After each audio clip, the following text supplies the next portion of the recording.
அனைவருக்கும் எனது அன்பான வணக்கம். திருவள்ளுவர் இயற்றிய திருக்குறளில் அறத்துப்பால் அதிகாரம் 28 கூடா ஒழுக்கம் 279வது குறள்.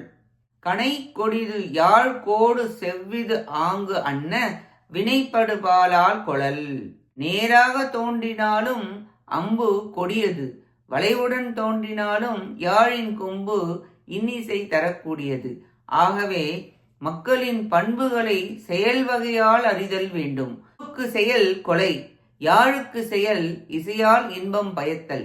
செயல் பாவமாகின் கொடியவர் எனவும் அறமாக இருந்தால் நல்லவர் என்றும் ஏற்க வேண்டும்.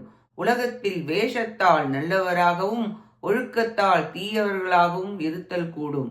வெளியே வேஷம் போடாமல் ஒழுக்கத்தால் நல்லவர்களும் இருத்தல் கூடும்.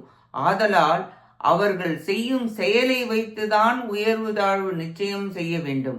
வெளிவேஷத்தால் உயர்வு தாழ்வு நிச்சயிக்க முடியாது, கூடாது என்பது இதன் கருத்து.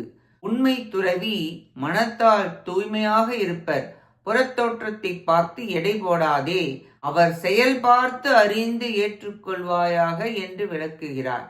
இக்குறளால் கூடா ஒழுக்கம் உடையவர்களின் செயலை கண்டு அறியுமாறு கூறப்பட்டது. நன்றி, வணக்கம்.